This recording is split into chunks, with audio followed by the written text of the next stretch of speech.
नमस्कार। दिल्ली नगर निगम के एमसीडी के अभी चुनाव होने वाले थे।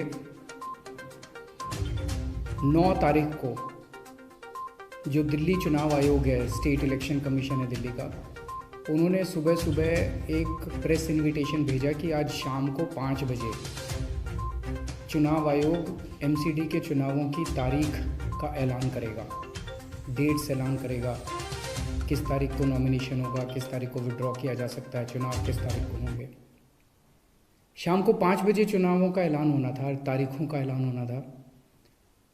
4 बजे, उसके 1 घंटा पहले, केंद्र सरकार ने चुनाव आयोग को चिट्ठी लिखी कि हम दिल्ली के तीनों नगर निगमों को एक साथ एक नगर निगम बनाने जा रहे हैं, इसलिए आप ये चुनाव टाल दीजिए।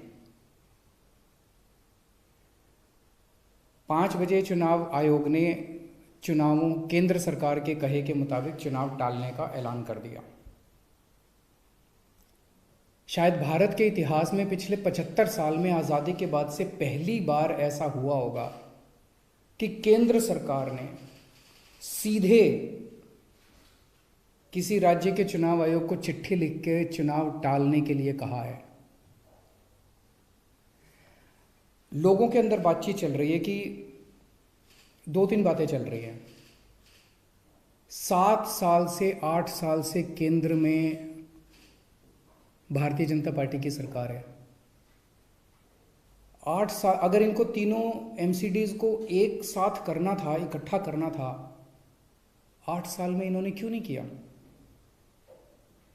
चुनाव की तारीखें ऐलान करने के 1 घंटा पहले इनको अचानक याद आई कि अब हमें तीनों एमसीडी को इकट्ठा करना है, इसलिए चुनाव टाल दिए जाएं।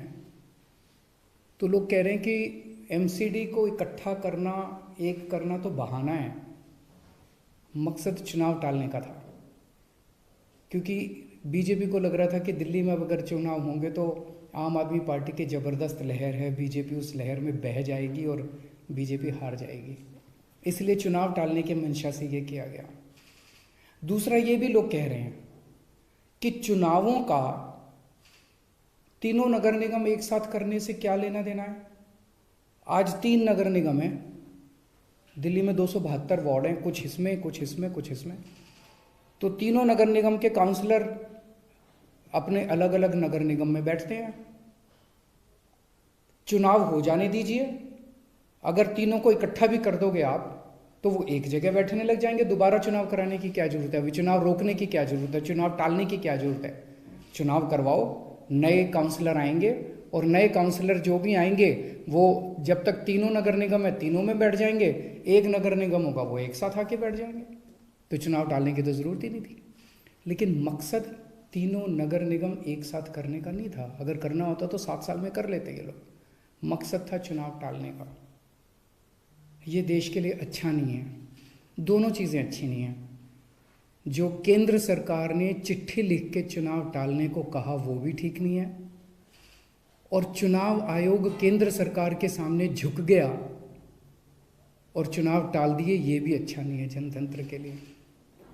मेरी हाथ जोड़ के प्रधानमंत्री जी से अपील है, प्रधानमंत्री जी, सरकारें आती जाती रहेंगी, कल आप भी नहीं होंगे, कल मैं भी नहीं होऊंगा। हम इम्पोर्टेंट नहीं हैं, लोग इम्पोर्टेंट नहीं हैं, पार्टियां इम्पोर्टेंट नहीं हैं, देश इम्पोर्टेंट है। अगर हम चुनाव आयोग को दबाव डाल के चुनाव कैंसिल कराते हैं, इससे चुनाव आयोग कमज़ोर होता है, और चुनाव आयोग कमज़ोर होता है, चुनाव कैंसिल होते हैं तो देश कमज़ोर होता है। हम सबको मिलकर देश की रक्षा करनी है। किसी भी हालत में हमें इंस्टीट्यूशंस को कमज़ोर नहीं होने देना। मेरी आपसे हाथ जोड़ के विनती है, चुनाव कैंसिल मत कराइए। अगर चुनाव कैंसिल होते हैं, ये जनतंत्र के लिए बहुत बड़ा खतरा है। आज ये कहा जा रहा है कि हम तीनों एमसीडी एक करना चाहते हैं, इसीलिए चुनाव टाल दीजिए। कल को मान लो लोकसभा का चुनाव है, उसके पहले अगर कहा जाएगा कि ये पार्लियामेंट्री सिस्टम अच्छा नहीं है, हम प्रेसिडेंशियल सिस्टम लाना चाहते हैं, संविधान में बदलाव करना चाहते हैं, इसलिए चुनाव टाल दीजिए। तो क्या चुनाव टाले जाएंगे? मान लो कल को कोई स्टेट असेंबली का चुनाव है, ये कहा जाएगा कि हम 2 राज्यों को इकट्ठा करना चाहते हैं, इसीलिए चुनाव टाल दीजिए। तो क्या चुनाव टाल दिए जाएंगे? क्या जनतंत्र के अंदर चुनाव ऐसे टाले जा सकते हैं? ये बहुत बड़ा प्रश्न है। मैं प्रधानमंत्री जी से यही निवेदन करना चाहूँगा, कल केजरीवाल भी नहीं रहेगा, कल मोदी जी भी नहीं रहेंगे, ये देश रहेगा। इस देश को अपने को कमज़ोर नहीं करना। मुझे नहीं पता कि राज्य के हमारे जो स्टेट इलेक्शन कमिश्नर हैं उन पे ऐसा क्या प्रेशर डाला गया, उनको क्या धमकी दी गई, इनकम टैक्स की, ईडी की, सीबीआई की कोई धमकी दी गई, या वो अभी अप्रैल में रिटायर हो रहे हैं तो उनको पोस्ट रिटायरमेंट कोई लालच दिया गया, मुझे नहीं पता क्या दिया गया, लेकिन वो तुरंत 1 घंटे के अंदर चुनाव टालने को तैयार हो गए। ऐसे संस्थाएं कैसे चलेंगी? और मैं हमारे स्टेट इलेक्शन कमिश्नर से भी कहना चाहूँगा कि सर, अगर आप ऐसे चुनाव टाल देंगे, ये तो जनतंत्र ही नहीं बचेगा। हम लोगों ने आज़ादी किस लिए पाई थी? इस देश ने आज़ादी किस लिए पाई थी? जनता का राज है, जनतंत्र है इस देश के अंदर। आप ऐसे चुनाव टाल देंगे तो जनतंत्र ही नहीं बचेगा। मुझे नहीं पता आपके ऊपर क्या प्रेशर डाला जा रहा है, मुझे नहीं पता आपको क्या धमकी दी जा रही है या क्या लालच दिया जा रहा है, लेकिन सर, जो भी आपको धमकी दी जा रही है, जो भी आपको लालच दिया जा रहा है, बाहर आके बता दीजिए देश को, सारी जनता को बता दीजिए। देश आपके साथ खड़ा होगा, पूरा देश आपका साथ देगा। पर झुकिए मत सर, किसी के सामने मत झुकिए। देश की बात है, जनतंत्र की बात है। नमस्कार।